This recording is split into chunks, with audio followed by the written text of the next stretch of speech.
로마서 4장 1절에서 8절 다 같이 읽겠습니다. 그런즉 육신으로 우리 조상인 아브라함이 무엇을 얻었다 하리요? 만일 아브라함이 행위로서 의롭다 하심을 받았으면 자랑할 것이 있으려니와 하나님 앞에서는 없느니라. 성경이 무엇을 말하느냐? 아브라함이 하나님을 믿음에 그것이 그에게 의로 여겨진 바 되었느니라.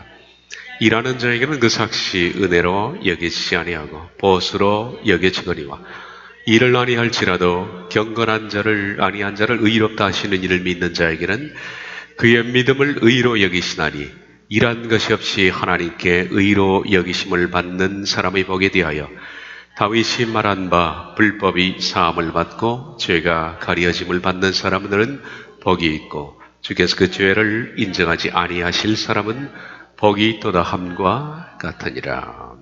아멘.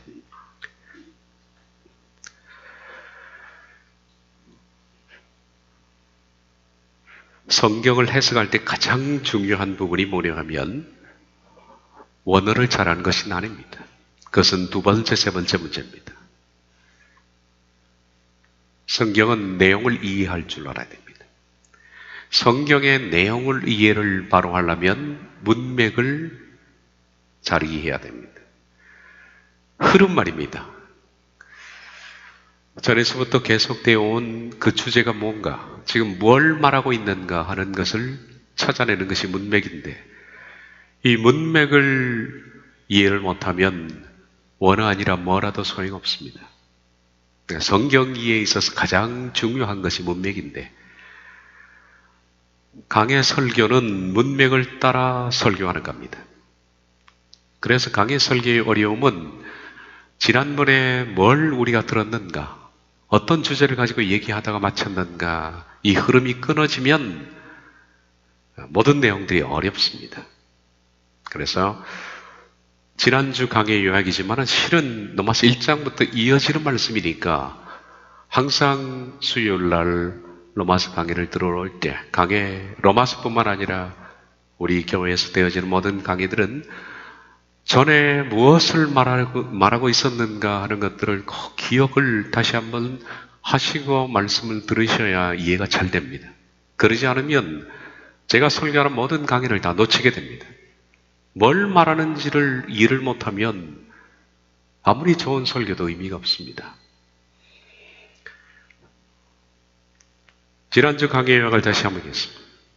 로마서 4장이 말하고 있는 것은 이신칭입니다.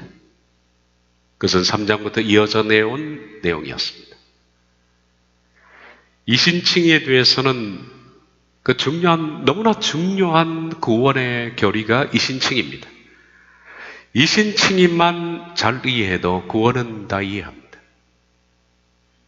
과연 오늘 한국교회에 구원을 이해하는 사람이 얼마나 될까? 써놓은 글들이라든지 또 이해해서 붙인 얘기라든지 이런 거 보면 구원에 대해서 잘 이해를 못하는 것 같습니다. 그런데 이 구원의 모든 것들은 이신칭의 속에 실은 다 들어있습니다. 그러므로 구원에 있어서 가장 중요한 것이 이신칭이라 할 수 있습니다. 로마서 4장에서는 먼저 이신칭의 시작과 그리고 이신칭의 완성과 또 이신칭의 적용에 대해서 말합니다. 이신칭은 어떻게 시작되는가? 지난 시간에 아브라함의 예를 들었고 오늘은 다윗의 고백을 통해서 이신칭의 시작을 보게 될 겁니다. 또 세 번째는 이신칭의 시작은 언제부터인가 하는 말씀을 보게 될 겁니다. 지난번에 이신칭의 시작 아브라함의 예를 들었습니다. 4장 1절부터 3절 그런즉 육신으로 우리 조상인 아브라함이 무엇을 얻었다 하리요? 만일 아브라함이 행위로서 의롭다 하심을 받았으면 자랑할 것이 있으려니와 하나님 앞에서는 없느니라. 성경이 무엇을 말하느냐? 아브라함이 하나님을 믿음에 그것이 그에게 의로 여겨진 바 되었느니라.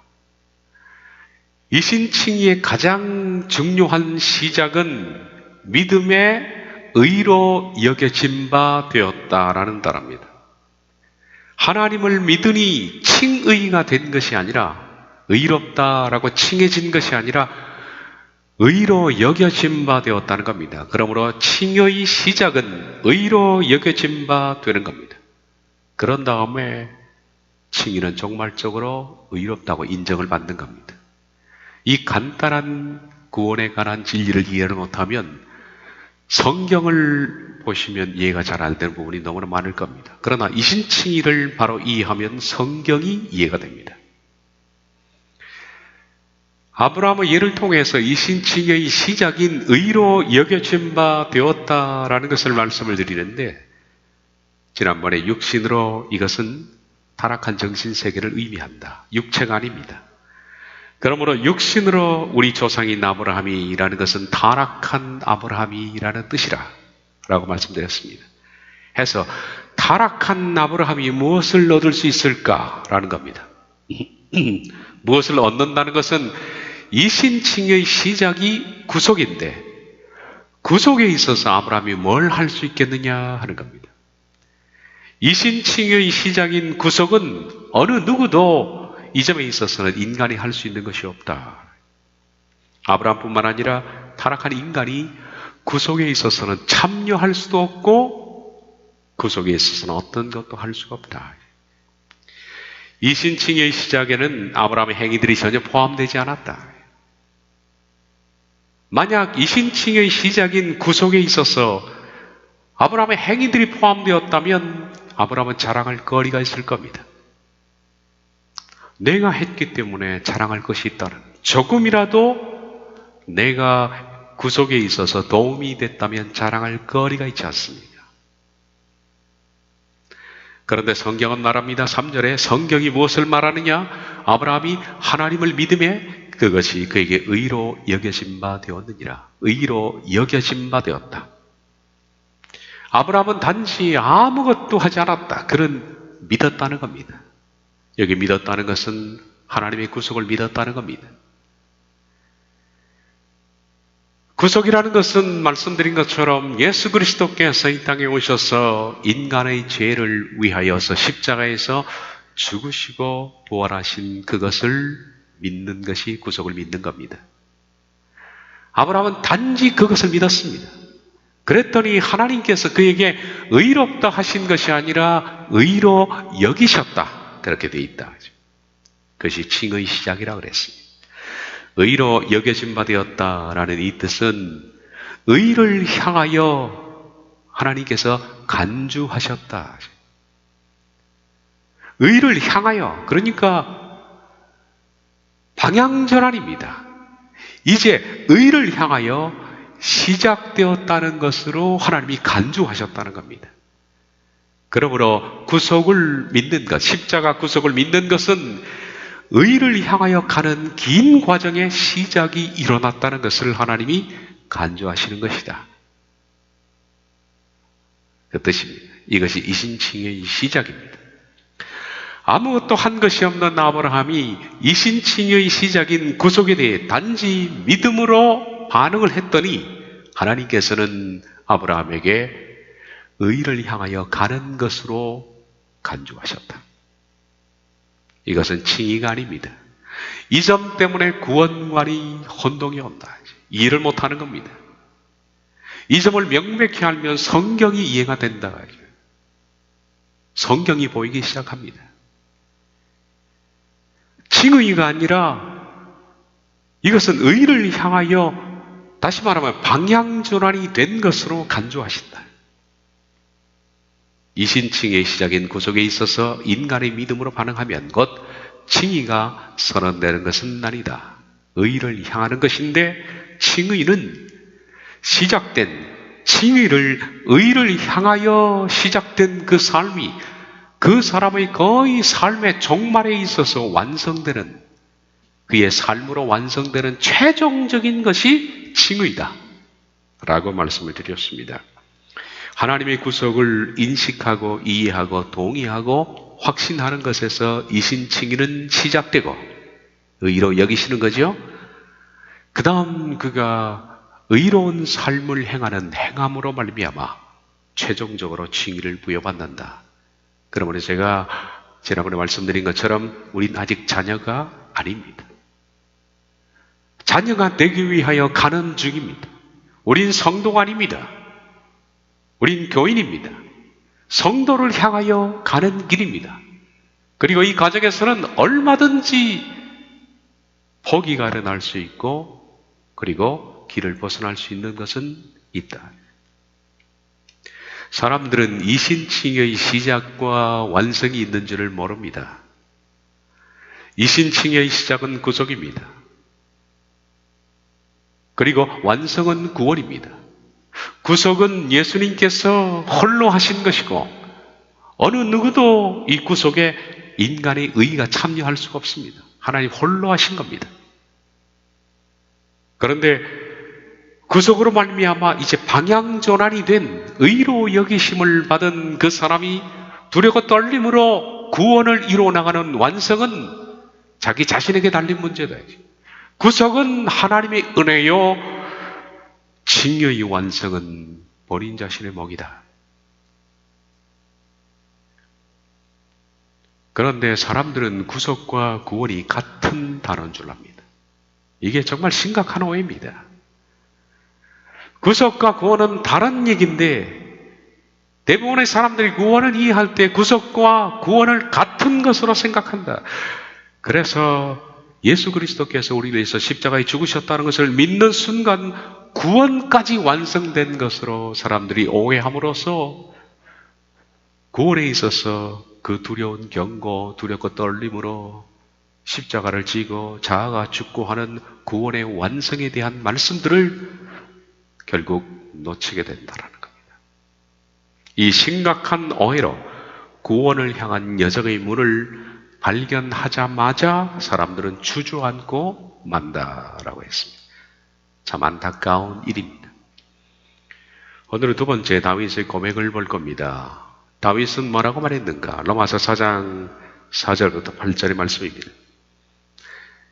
일하는 자에게는 그 삭시 은혜로 여겨지지 아니하고 보수로 여겨지는, 일을 아니할지라도 경건하지 아니한 자를 의롭다 하시는 이를 믿는 자에게는 그의 믿음을 의로 여기시나니, 일한 것이 없이 하나님께 의로 여기심을 받는 사람의 복에 대하여 다윗이 말한 바 불법이 사함을 받고 죄가 가려짐을 받은 사람들은 복이 있고, 주께서 그 죄를 인정하지 아니하실 사람은 복이 있도다 함과 같으니라. 먼저 일하는 자에게는 그 삭시 은혜로 여겨지지 아니하고 보수로 여겨지느니와, 일을 아니할지라도 경건하지 아니하는 자를 의롭다 하시는 이를 믿는 자에게는 그의 믿음을 의로 여기신다. 직역은 일하는 자에게는 품삯은 은혜가 아니라 빚으로 간주된다. 그러나 일하지 않는 불경건한 자를 의롭다 하시는 분을 믿는 자에게는 그의 그 믿음이 의를 향하는 것으로 여겨진다. 의를 향하여 여겨지는 것은 지금 칭의 시작을 지금 계속 얘기하는 겁니다. 다시 말해서 바울은 지금 구속에 관해서, 칭의의 시작인 구속에 관해서 계속 말하고 있는 겁니다. 이 말씀들이 지금 무엇을 말하고 있는가, 어떤 주제를 말하고 있는가 하는 것을 놓치면 안 됩니다. 바울은 구속에 관해서 계속 말하는 겁니다. 칭의의 시작입니다. 구속에 있어서는 일하는 사람은 주인에게 받는 품삯을 은혜로 생각하지 않습니다. 내가 일을 했는데 내게 일시킨 사람에게 돈을 받는 것을 고맙게 생각합니까? 아닙니다. 당연히 받아야 할 것으로 생각한다. 그래서 그 품삯을 빚으로 여긴다. 빚이라는 말은 세금, 의무, 죄라는 단어를 포함합니다. 그러므로 주인은 일을 시켜서 일을 한 사람에게 빚을 진 셈입니다. 그가 노동한 만큼 주인은 그에게 갚아야 할 빚이 있는 겁니다. 마치 세금처럼 그에게 줘야 할 의무가 있다. 이 빚이라는 오펠로마라는 이 단어가 죄라는 뜻을 갖는 것은 일을 시켜놓고 돈을 주지 않으면 죄가 되기 때문입니다. 그만큼 강력한 단어입니다. 빚이라는 것이. 이처럼 바울은 말합니다.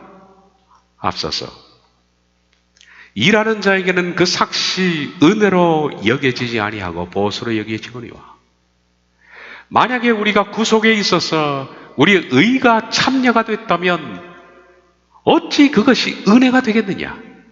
마땅히 내가 받아야 할 몫이 되지 않겠느냐?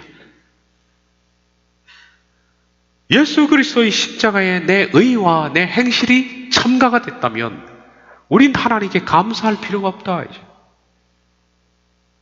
그것은 내가 하나님께 마땅히 받아야 할 빚이다. 그런 뜻입니다. 이처럼 하나님의 구속에 조금이라도 참여했다면 어찌 성경에 사람에 대해서 값없이 은혜라는 이 단어를 쓸 수가 있는가? 그런데 성경은 구속에 관해서 말씀할 때 항상 하나님의 은혜, 전적인 하나님의 은혜, 그리고 값없이라는 단어를 쓴다. 이것은 인간이 하나님의 구속에 있어서는 말씀드렸죠. 구속은 칭의 시작, 칭의의 시작, 의로 여기는 것, 그것은 인간이 전혀 참여하지 않았기 때문에 은혜 값없이라는 단어를 쓰고 있다, 이 얘기를 하는 겁니다. 로마서 3장에서도 이 말씀이 나왔지요. 모든 사람이 죄를 범하였음에 하나님의 영광에 이르지 못하더니 그리스도 예수 안에 있는 속량으로, 속량은 구속입니다. 그리스도 예수 안에 있는 구속으로 말미암아 하나님의 은혜로 값없이, 구속에 있어서는 우리 인간이 전혀 참여한 바가 없기 때문에 하나님의 은혜 그리고 값없이 의롭다 하심을 얻는 자가 되었느니라 라고 말합니다. 이 단어는 인간이 구속에 있어서 조금도 참여하지 않았기 때문이다. 구속은 하나님의 전적인 그리고 일방적인, 하나님 홀로 결정하시고 홀로 행하시고 홀로 완성하신 것이 구속이다. 십자가 구속은 그런 겁니다.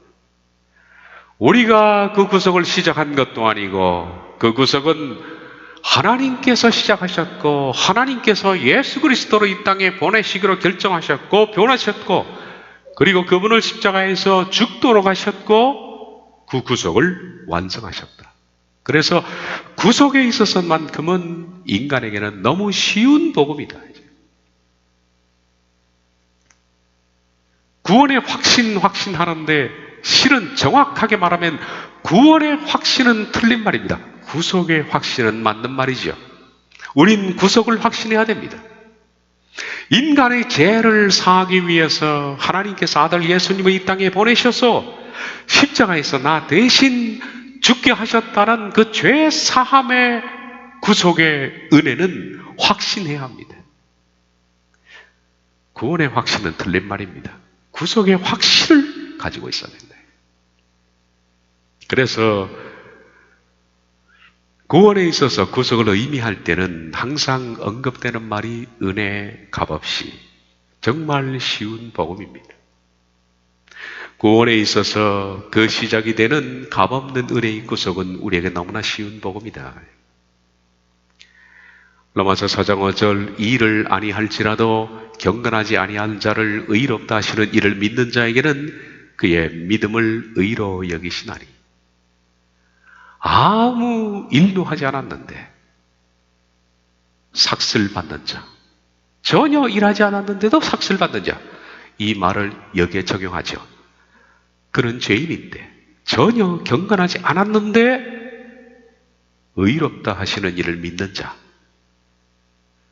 그것이 바로 하나님의 구속의 시작이다. 구속의 시작 곧 칭의의 시작, 의로 여기시는 시작이다. 그러므로 의로 여기시는 것은 단지 하나님이 완성하신 구속을 믿는 것이다. 구속의 확신을 갖는 그것이 의로 여기심의 시작이다 라는 뜻입니다. 그러나 일하지 않는 불경건한 자를 의롭다 하시는 분을 믿는 자에게는 그의 그 믿음이 의를 향하는 것으로 여겨진다. 비로소 그 사람이 이제 의를 향해서 출발했구나 하는 것으로 간주하신다는 거예요. 시작입니다. 의를 향하는 것은 도착이 아닙니다. 의를 향하는 것은 저 멀리 의가 있고 여기서 시작하는 것을 가리켜서 의를 향한, 그렇게 표현하죠. 의에 도착한 것은 의의 완성입니다. 우리는 구속에 있어서 어떤 참여도 하지 않았다. 하나님은 홀로 구속을 완성하신 것이다. 그러므로 야고보 19장 30절에 다 이루었다라는 것은 우리의 구원을 다 이룬 것이 아니라 그분의 구속을 완성했다는 예수님의 선언이다. 그런데 수많은 사람들이 구원에 있어서 혼선이 오니까 다 이루었다 하는 것을 내가 믿기만 하면 구원이 완성된 것으로 생각합니다. 구속이 완성된 것이지 내가 이루어야 할 구원은 완성된 것은 아니다. 가야 할 길이 멀어. 아주 가야 할 길이 멀습니다. 시작이 완료된 겁니다. 시작이.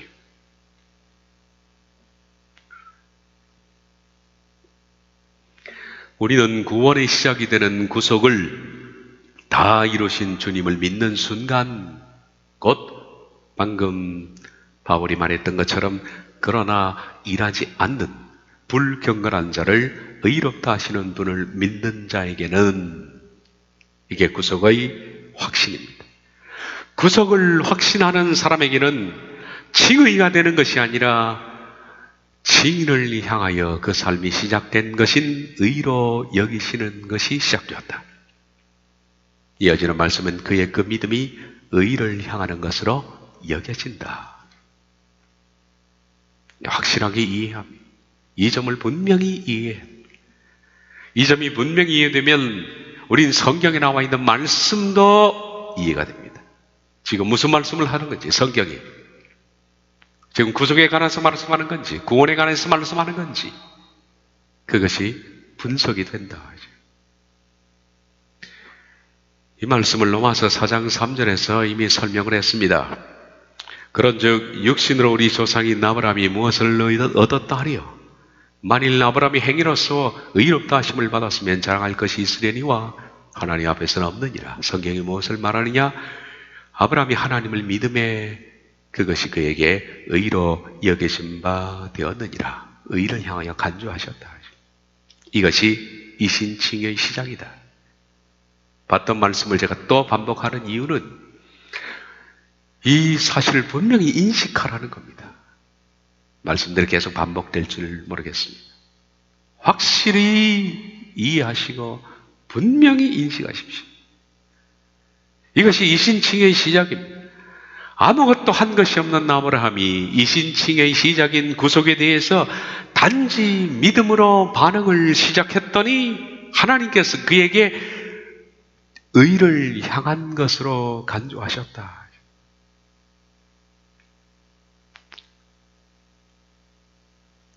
이신칭의 시작인 구속에 있어서 인간의 믿음으로 반응하면 곧바로 칭의가 되는 것이 아니다. 의를 향하여 간주하는 것일 뿐이다. 칭의는 종말적이다.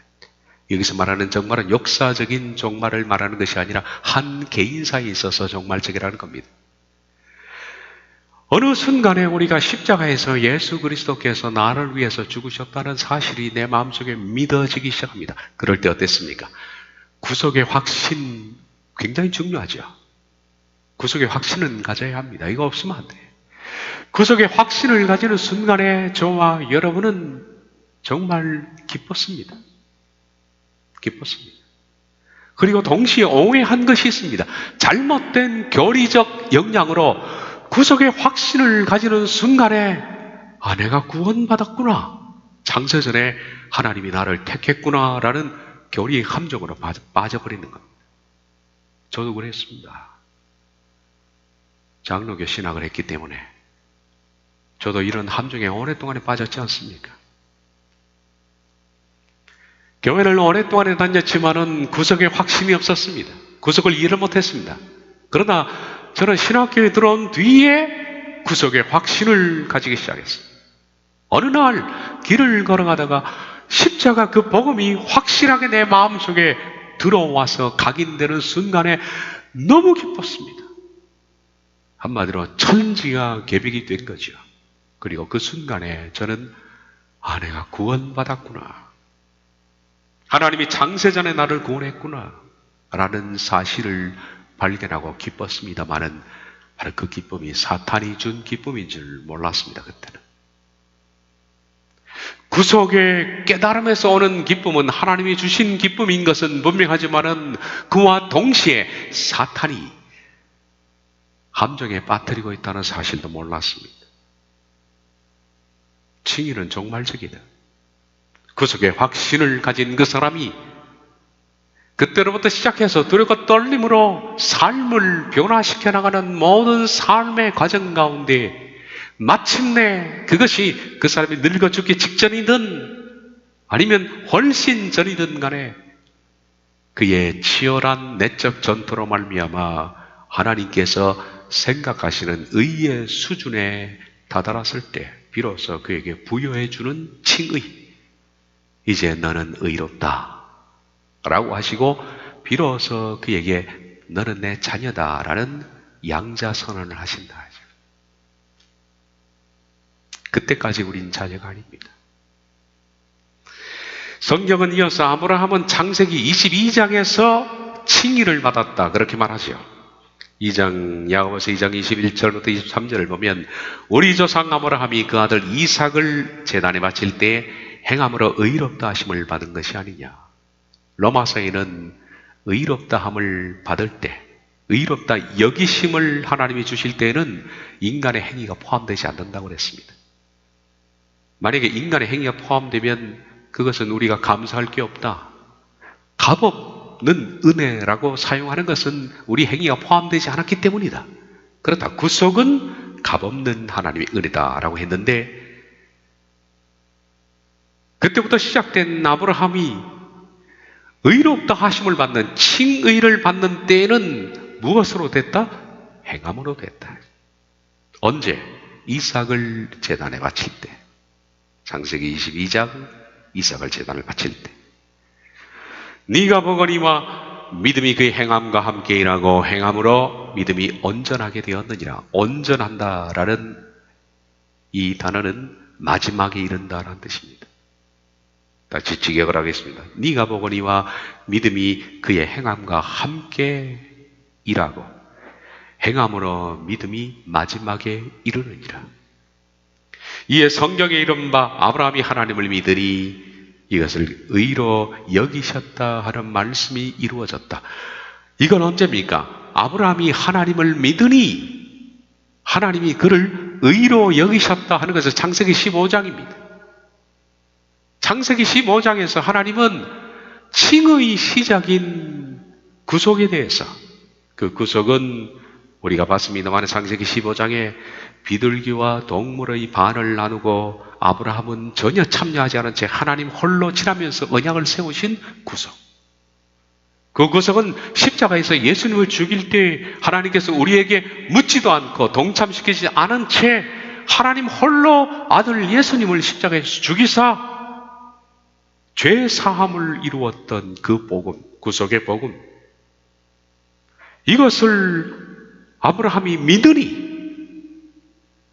하나님이 칭의 시작인 의로 여기셨다 하는 말씀이 있었는데 그 창세기 15장의 말씀이 비로소 언제 칭의가 되었느냐. 의롭다고 여기신 그 말씀이 창세기 22장 가서 의롭다라고 칭함을 받은 것이 아니냐. 그렇게 성경이 말씀하는 겁니다. 창세기 15장은 아브라함이 나이가 75세에서 80세 정도 되는 때입니다. 갈대아 우리를 떠나고 가나안에 정착했으니까 75에서 80세 정도. 그때 하나님이 아브라함의 하나님을 믿음에 그에게 의로 여기신 구속을 믿으니 그에게 칭의의 시작인 의로 여기셨습니다. 야고보서 이해하면 그때로부터 해서 아브라함이 이삭을 제단에 바칠 때 비로소 칭의, 의롭다함을 받았는데 그때가 언제냐면 창세기 22장입니다. 이것이 아브라함의 나이 135세 전후였을 것으로 추정됩니다. 나이를 보면 아브라함의 나이 137세에 사라가 죽었습니다. 그리고 아브라함은 175세에 죽었습니다. 그러니까 아브라함이 죽기 40년 전 그런 칭의를 받았는데 40년 전이라면 의로 여기실 때부터 시작해서 135세까지는 약 얼마의 기간의 텀이 있느냐면 계산해 보면 55 내지 60년 정도입니다. 다시 말하면 의로 여기신 그때로부터 해서 아브라함은 55 내지 60년을 치열하게 믿은 겁니다. 치열하게 믿은 겁니다. 우리 식으로 표현하자면 두렵고 떨림으로 구원을 이루어 나가며 회개와 거룩함으로 치열하게 내적 전투를 거쳐서 마침내 그 속에 하나님의 성품이 어느 정도 완성이 된 때가 135세, 창세기 22장. 아브라함이 이삭을 제단에 바칠 때, 그때 하나님이 그를 의롭다 하셨다. 칭의를 받은 뒤 약 40년 정도 있다가 그는 세상을 떠났다. 이것이 모든 사람에게 적용되는 법은 아닙니다. 어떤 사람에게는 의로 여기신 구속의 시작으로부터 시작해서 칭의까지 사람에 따라서는 5년 내지는 7년, 10년 정도 걸릴 수도 있고 어떤 사람은 평생 시작을 했지만은 구원을 이루지 못한 사람도 많이 있습니다. 어떤 사람은 죽기 전에 칭의를 받는 사람도 있겠고 그것은 사람마다 천차만별일 겁니다. 근데 아브라함은 그랬다는 겁니다. 아브라함은 야고보서가 말하는 것처럼 우리 조상 아브라함이 그 아들 이삭을 제단에 바칠 때 행함으로 의롭다 하심을 받는 것이 아니냐. 네가 머리와 믿음이 그의 행함과 함께 일하고 행함으로 믿음이 온전하게 되었느니라. 이 말씀처럼 창세기 15장 이후에 22장까지 그는 행함이 있는 삶을 산 겁니다. 이 기간은 아브라함이 성화되어 가는 시간들이었습니다. 55 내지 60년 동안에. 그 사이에 어떤 말씀들이 있었는가 하는 것들은 제가 시간상 생략을 했습니다. 할 수만 있다면 창세기 15장부터 22장 사이에 도대체 아브라함의 삶 속에 어떤 치열한 내적인 싸움이 있는가 하는 것들에 대해서 기록되어 있는 말씀들을 살펴보는 것도 흥미로운 일이라고 생각합니다. 기회가 되면 제가 이 부분을 잘라서 언제 한번 설교를 할 작정도 있습니다. 이 기간이 바로 아브라함이 성화되어 가는 기간입니다. 치열한 싸움을 싸웠던 기간입니다. 그러므로 로마서 4장 4절부터 8절을 이제 읽으시면 이해가 된다. 이제서야 이 말씀을 빌어서 잘 이해할 수 있겠지요. 일하는 자에게는 그 삭시 은혜로 여겨지지 아니하고 보수로 여겨지거니와 일을 아니할지라도 경건하지 아니한 자를 의롭다 하시는 이를 믿는 자에게는 그의 믿음을 의로 여기시다니 칭의입니다. 구속을 확신하는 자에게는 의로 여기신다. 일한 것이 없이 하나님께 의로 여기심을 받는 사람이 복에 대하여 다윗이 말한 바 불법이 사함을 받고 죄가 가리움을 받는 사람들은 복이 있고 주께서 그 죄를 인정하지 아니할 사람은 복이 있도다 함과 같으니라.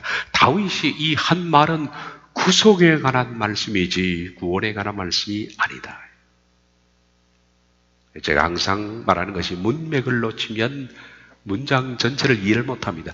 문장을 이해를 못하면 상당히 위험한 상황까지 간다. 제가 꼭 부탁이건데 제가 하는 모든 설교는 강의니까 여러분들의 설교를 제가 하는 설교를 100% 아니면 200% 정도 그 마음속에 받아들이기를 원한다면 이전에 뭘 설교했는지를 올 때마다 한 번씩 그 맥을 잡고 오시라는 겁니다.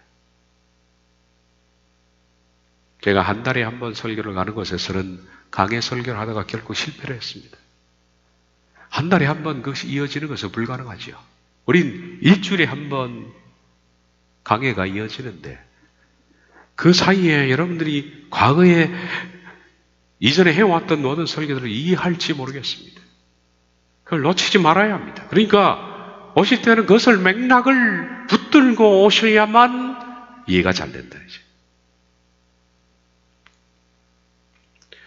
바울은 지금 다윗의 시편을 인용해서 값없는 구속의 은혜에 대해서 계속적으로 말을 이어가는 겁니다.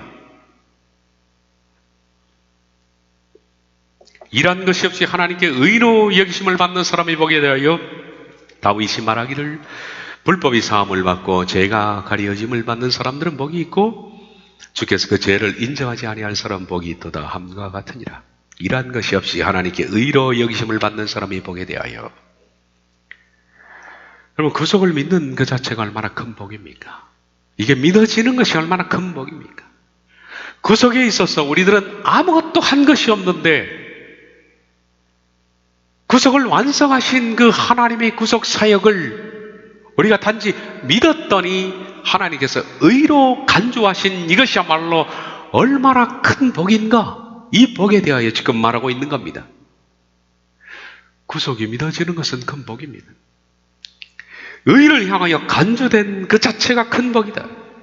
우리가 구속에 있어서 아무것도 한 것은 없지만 예수님께서 그 구속을 완성하셨고 그것을 믿음으로 받아들인 자들은 비로소 진리를 향한 치열한 복음의 여정이 시작된 것으로 간주되었는데 그 자체가 얼마나 큰 복인지 모른다.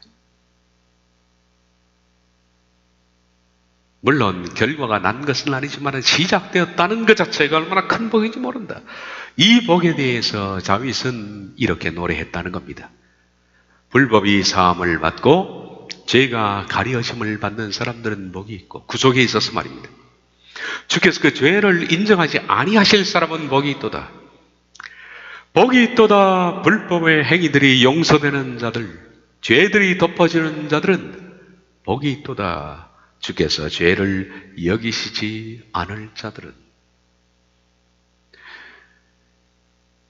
다윗의 말을 바울이 인용했는데 다윗의 이 말은 시편 32편의 다윗의 고백시에서 인용을 한 겁니다.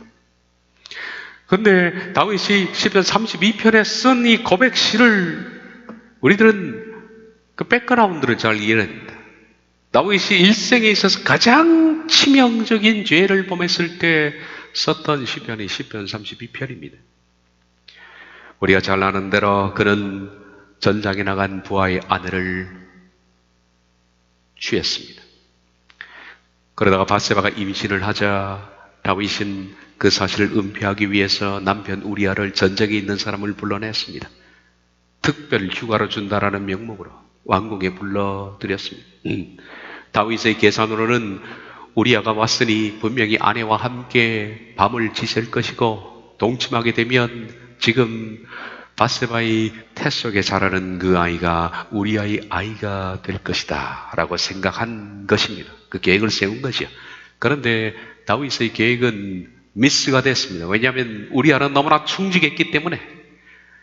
우리아는 말합니다. 지금 내 동료들이 생사를 건 전투를 하고 있는데 어찌 나 홀로 휴가라고 와서 내 아내와 함께 동침을 하겠느냐.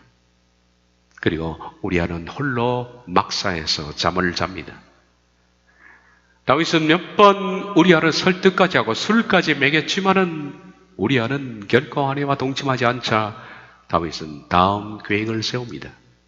편지를 써서 왕의 인장을 찍어 절대 열어보지 못하게 한 다음 우리아의 손에 그 편지를 들려 요압에게 보냈습니다. 가장 사악한 편지지요.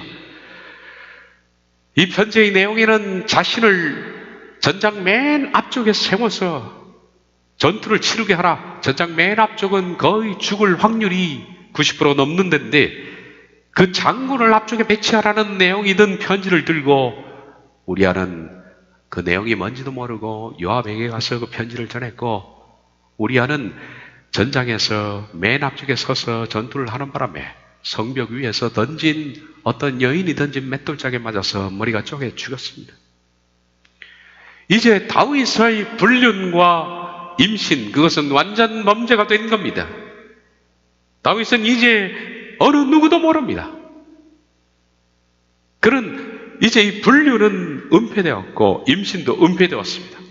이제 우리아의 아내 바세바만 데리고 와서 아내는 취하기만 하면 됩니다. 게다가 다윗이 바세바와 그 속에 있는 우리아의 아내로 추정되는 우리아의 아이로 추정되는 그 아이를 함께 취하기만 하면 사람들은 다윗을 더 존경할 겁니다. 부하를 위해서 그렇게 사랑을 베푼 다윗을 말입니다. 그때 우리가 아는 것처럼 선지자 나단을 하나님이 보내셨습니다. 그리고 다윗에게 말씀하십니다. 당신이 그 사람이라. 네가 여호와를 업신여기고 죽이고 빼앗고 삼았느냐? 동사 세 가지를 말했는데 네가 죽이고 빼앗고 삼았느냐? 아내로 삼았느냐라는 뜻입니다. 그렇게 적발당하자 다윗은 엎드려졌습니다. 그리고 통곡하는 가운데 쓴 시편이 32편입니다. 이걸 바울이 인용하고 있는 거죠.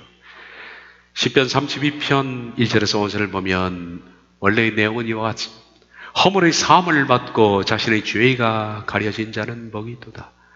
마음에 간세가 없고 하나님께 정죄를 당하지 아니하는 자는 복이 있도다. 내가 입을 열지 아니할 때 종일 신음함으로 내 뼈가 시와이었도다.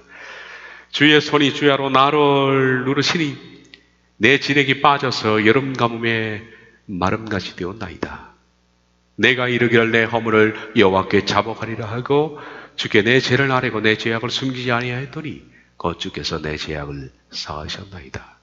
바울은 이 시편 32편을 인용해서 이렇게 말합니다.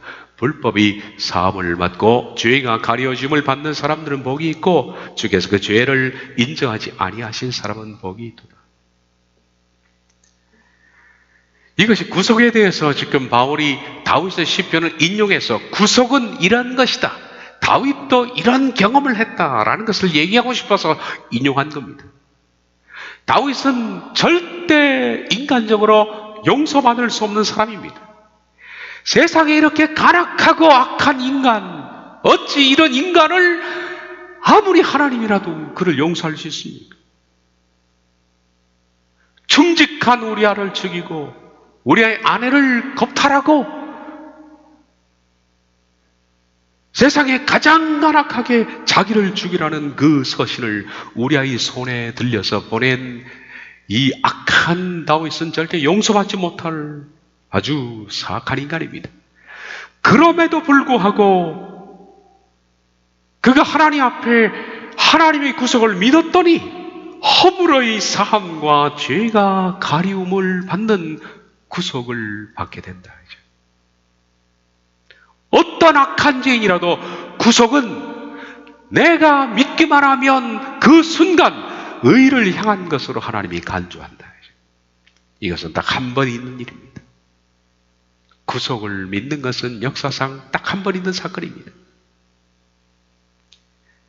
이처럼 구속이라는 것은 인간이 참여한 것이 아니기 때문에, 따라서 인간의 어떤 의가 필요한 것이 아니기 때문에 어떤 사악한 자라도, 바울의 지금 가장 사악한 케이스인 다윗을 인용한 겁니다. 다윗의 이처럼 사악한 짓거리라 할지라도 관계없다라는 겁니다. 단지 용서하시는 주님, 십자가에서 다 이루신 주님을 믿기만 하면 하나님은 의로 여기기를 시작한다. 네가 방향을 전환했구나. 구속은 오직 값없이, 오직 은혜로만 시작됐기 때문에. 불법이 사함을 받고 죄가 가려짐을 받는 사람들은 복이 있고 주께서 그 죄를 인정하지 아니하실 사람은 복이 있다. 다윗은 그렇게 해서 구속을 시작한 겁니다. 사함이라는 것은 없앤다라는 뜻이고, 다시 말해서 지금까지 살아왔던 모든 범죄의 기록을 폐기한다는 뜻인데, 다윗이 구속을 믿었더니 하나님께서는 그의 죄를 사했다. 지금까지 그가 저질러 왔던 우리아와 밧세바의 관계에 있어서 가장 극악한 사악한 범죄의 재판까지도 하나님께서는 없는 것으로 폐기했다. 가리움이라고 해서 죄를 덮는다는 뜻인데, 이전에 말했던 시은사가 똑같은 겁니다. 구속을 믿는 순간에 이전에 저질러 왔던 그 흉악한 죄를 하나님이 덮어버렸다, 안 보기로 결정을 했다. 그러므로 구속은 이전의 모든 범죄의 기록을 폐기하고 죄를 덮는 것이다. 구속 이전에, 구속을 믿는 그 이전에 어떤 죄를 할지라도 하나님은 그가 구속을 믿는 순간에 다 용서했으니 그거로 구원이 완성된 것이 아니라 구속은 시작된 겁니다. 구속은 시작되었고 이제는 구원에 대한 요구가 남았는데, 그것은 하나님께서 내가 이전까지 지었던 네가 구속을 믿는 그 순간까지 지었던 모든 악한 행위는 내가 다 용서했으니 이제부터는 너는 변하여 새 사람이 되라 라는 요구가 들어있다. 그 값없는 구속의 선언은 새 사람으로서의 삶을 요구하는 의무 조항이 있다. 그것이 거룩함의 요구입니다. 구원에 대한 요구라는 겁니다. 지난 시간에 했던 말인데 읽어보겠습니다. 속죄, 지금 구속을 얘기하고 있습니다. 우리가 히라스테리온이라는 속죄는 히브리어로 카파라, 이것은 구약 히브리어는 카파라입니다. 덮다, 가리다. 죄가 가리워진 사람은 복이 있나니 할 때 카파라. 이 카파라의 명사가 카포레트인데 이것이 바로 속죄소다. 법계 속에는 인간의 죄를 상징하는 하나님의 진노의 대상인 세 가지가 있다. 십계명 돌판, 지팡이, 만나 항아리. 그것은 너희는 항상 하나님의 법을 어긴 자들이다. 하나님의 인도를 거부한 자들이다. 하나님의 인도하심을 믿지 않는 자들이다. 라는 인간의 죄성에 대한 세 가지 상징인데 법계는 문자 그대로 율법입니다. 하나님의 법에 의하면 인간은 다 죽는다는 겁니다. 그리고 하나님은 너희는 왜 죽어야 하는지를 설명하는 세 가지 법이다. 이 법계는 그러므로 사망 선고소인 율법과 똑같다. 여기서 벗어난 사람은 없다.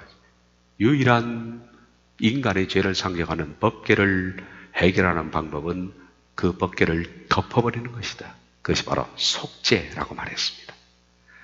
구속이라는 것은 인간의 죄를 덮어버리는 겁니다. 이것이 구원의 시작이다. 이전에 말했듯이 구약에는 율법과 함께 복음이 제시되어 있습니다. 법계는 율법이고 법계의 뚜껑인 속죄서는 복음이다. 사람의 죄에 대해서 분노하시는 하나님은 속죄서를 요구하십니다. 대제사장이 속죄의 제물로 드린 짐승의 피를 속죄소에 뿌린 것처럼 그 속죄소는 예수님의 생명으로 이루어진 복음이다. 누구도 이 속죄소를 대신할 수 없다. 오직 예수님만이 속죄소이다.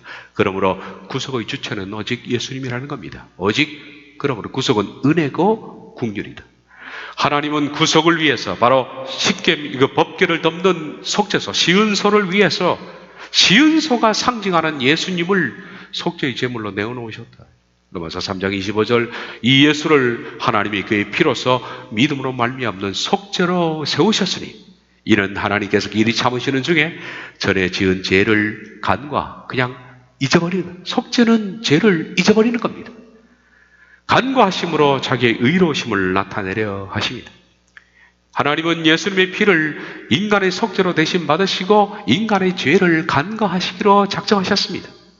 간과라는 뜻은 파레시스라는 것은 곁을 지나가도록 허용하다라는 뜻입니다. 이전에는 인간이 법궤를 통과할 수 없었습니다. 하나님으로 가는 그 길이 법궤로 인해서 막혀 있었습니다. 속죄의 피로 인해 죄인인 인간이 열려진 구원의 길을 걸어갈 수 있도록 허용하신 것이다. 결코 죄인은 들어갈 수도 없는 지성소를 예수님이 피로서 그 휘장을 찢으심으로 구원의 길을 열어놓으신 하나님은 죄인이 감히 그 지성소를 걸어 하나님께 올 수 있도록 하셨는데 그것이 바로 구원이다. 법궤의 시은소의 뚜껑을 덮어서 이전에 지었던 모든 불법과 죄를 용서하신 것은 하나님의 값없는 은혜고 이제 그로 말미암아 우리가 법궤를 지나 하나님으로 향하여 가는 모든 것들은 두렵고 떨림으로 구원을 이루어야 할 본인 책임이라는 것. 그래서 히브리서 10장 19절 20절은 이와 같이 말합니다. 형제들아 우리가 예수의 피를 힘입어 성소에 들어갈 담력을 얻었나니 그 길은 우리를 위하여 휘장 가운데로 열어놓으신 새로운 살 길이요 휘장은 곧 그의 육체니라. 우리가 지금 처한 자리는 여기입니다. 우린 속죄의 확신, 구속의 확신을 갖고 의로 여기심을 시작했습니다. 그러나 아직 우린 칭의를 받은 사람들은 아닌 것 같습니다. 모르겠습니다. 우리 가운데 하나님이 의롭다라고 칭의하신 분이 있는지 그건 저도 모르겠습니다. 그러나 대충 다 우리들은 아직 칭의를 받은 사람은 아닙니다. 칭의를 향해서 가고 있는 사람들입니다. 그 가는 과정에서는 이제 속죄는 하나님의 은혜로 시작했지만은 구원은 두렵고 떨림으로 자기가 이루어야 할 몫이며 십자가를 지고 날마다 자기를 부인하고 자기를 처소복종시키며 그리고 자아를 죽이는 그런 과정 가운데에서 마침내 성령의 열매를 맺는 모든 과정이 바로 구원의 과정입니다. 이 과정에 있는 사람을 자녀라고 부르지 않습니다. 자녀가 되기를 원하는 사람들이죠. 이 과정에 있는 사람들을 성도라고도 부르지 않는 그런 교인이다. 진실한 의미에서 우리들은 교인입니다. 우리는 성도가 되어야 하고 자녀가 되어야 한다. 이 일에 있어서 우리들은 실패할 것인가 성공할 것인가 하는 것은 본인의 몫이다. 세상에서 가장 중요한 것은 구원밖에 없습니다. 나중에 천성문 혹은 지옥의 문턱에서 우리가 살아왔던 지금 갈등하고 괴로워하고 고민하는 이 삶의 문제는 정말 아무것도 아니라는 사실을 발견하게 될 거이고 그 문턱에 서면 구원의 문제가 이토록 두렵고 떨리는 심각한 문제인 걸 다시 한번 발견하겠지만은 우리가 살아가는 동안에 바로 그 큰 숙제인 구원을 반드시 이루어야 한다라는 겁니다. 기도하겠습니다.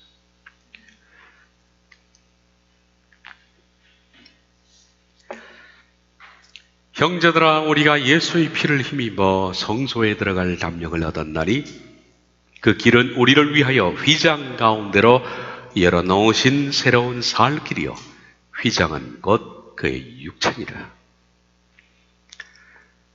하나님의 은혜로 아무 일한 것이 없는 우리들이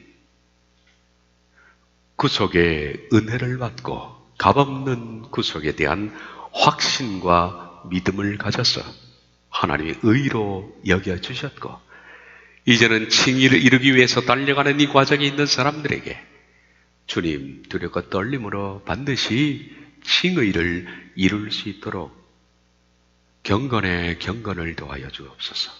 예수님의 이름으로 기도하옵나이다. 아멘.